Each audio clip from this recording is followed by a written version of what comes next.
Hello po mga kababayan, kamusta po kayo? Sana po nasa maayos po kayong kalagayan. At tayo po ay magsama-sama magkomentuhan dito po sa Tambayang Makabayan. Mag-umpisa na po tayo. Komentuhan po natin.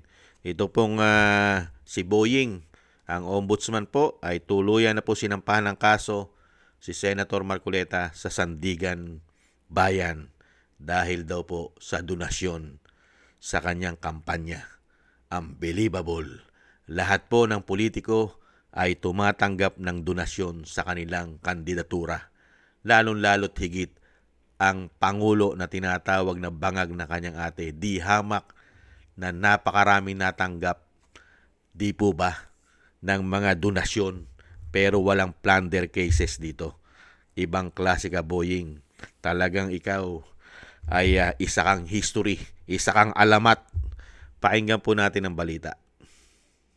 Mainit-init pang balita, sinampahan na ng kasong plunder ng Ombudsman si Senator Rodante Marcoleta. Para nga sa detalye mula sa Sandigan Bayan, may express report si Camille Samote. Camille, anong detalye dito sa pagsasampa ng kaso ng Ombudsman? Yes, Nikki, formal na nga na isampa ng Office of the Ombudsman ang kasong plunder laban kay Senator Rodante Marcoleta. At sa mga oras na ito ay kapag natapos na nga yung pag-receive ng mga dokumento ay agad din na iraraffle itong kaso.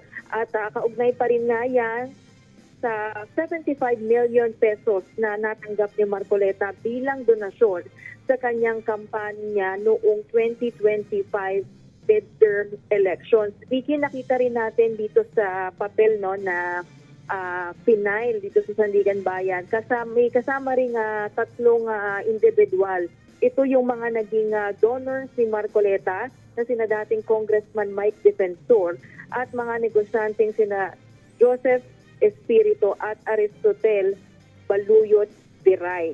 So sa mga oras na ito, Nikki, ay sinusubukan pa natin na hingan sila ng pahayag at reaksyon tungkol nga dito sa pagsasampa ng kaso. Pero kung matatandaan, Nikki, nitong isang araw nga ay personal na humarap si Senator Marcoleta sa naging kilos protesta nga ng kasapi ng Iglesia ni Cristo at doon ay sinabi niya na handa na siyang magpa-aresto at harapin itong kaso na isasampa nga sa kanya. At ang ngayon, Vicky, hindi lang malinaw kung kailan ilalabas itong warrant of arrest laban sa senador. Vicky?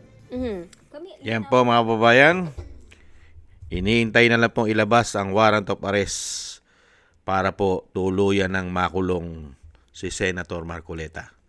Ibang klase ka, Boying, mga kababayan. Mas una pang kinasuhan ng plunder ang nag-donate o sinasabing nakatanggap ng donasyon sa kanyang kampanya kisa po sa nagnakaw ng daan-daang bilyon, trilyon sa flood control scandal. Unbelievable. Yan po ang kasaysayan sa ating bansa. Isa pong history yan. Kasaysayan. Isang damukal po na congressman ang involved sa malawak ang korupsyon ng flood control. Di umano. Ganon din po sa mga senador. Di po ba? Nauna pang sampahan ng kaso ng plunder kisa ron sa mga nauna na sinasabing lutong-luto na. Si Escudero, si Tamba, si Tambaluslos, di umano, at nahandyan pa si Villanueva at napakarami pang mga congressman na hanggang ngayon malayang-malaya pa, mga kababayan. At ito po ba nagkataon lang, mga kababayan? Hindi ba mukhang sinasadya at talagang timing na timing? Bakit po? Dahil malapit na rin po umpisahan ang impeachment ng Vice President.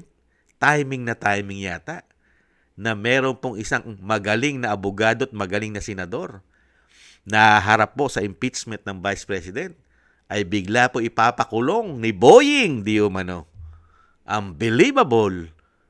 At isa pa, yung pagtugis at paglaban sa korupsyon, lalong-lalo po sa flood control, ang hangarin po ni Senator Marcoleta ay mukha yatang isa rin ito. At alam naman natin na pinipigilan nila yan dahil may kino-cover up sila at may pinagtatakpan. Hindi po ba? Kaya mga kababayan, nakakalungkot lang dahil nangyari po lahat ito.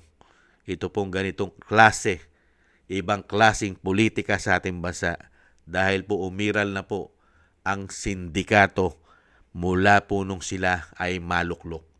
Unbelievable. Lalong-lalo po, nakita na natin na nag-uumpisa na ang pagiging sindikato nila.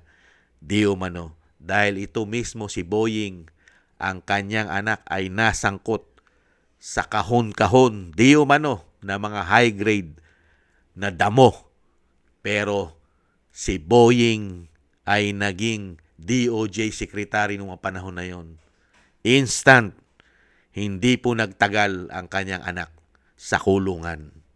Nagkataon lang po ba? Magaling. Hindi po ba?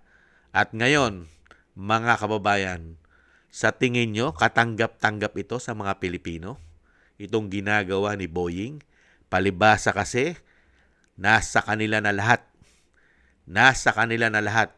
Pati po ang puwersa ng mga militar, men in uniform. Hindi kaya? At nagkataon lang din kaya mga kababayan, na wala po ang Pangulo na tinatawag na kanyang ating bangag na handun sa abroad at timing na timing, saka ngayon ipaaresto ng mabilisan si Senator Marcoleta habang wala yata yung tinatawag na kanyang ating na bangag. Mukhang nakaplano na talaga. Hindi kaya? Yan po mga kababayan, at tingnan po natin ang mangyayari dahil baka ang Iglesia ni Cristo ay tingnan po natin kung ano po ang masasabi po ng INC dito po sa ginagawa po ng Ombudsman. At tayo naman po, lalong-lalo po inyong lingkod, ay talagang ako po'y nagtataka. Nagtataka po ako kay Boying. Unbelievable. Ibang klase. Nauna pa si Senator Marcoleta kaysa po sa mga tunay na magnanakaw, lalong-lalo po sa flood control. Nauna pa, nakasuhan. Isang damuka lang magnanakaw. Hindi man lang ito priority ni Boying. Mas priority ni Boying pabagsakin yung mga naghahangad ng katarungan at lumalaban para sa mga Pilipino at nagtatrabaho para sa Pilipino.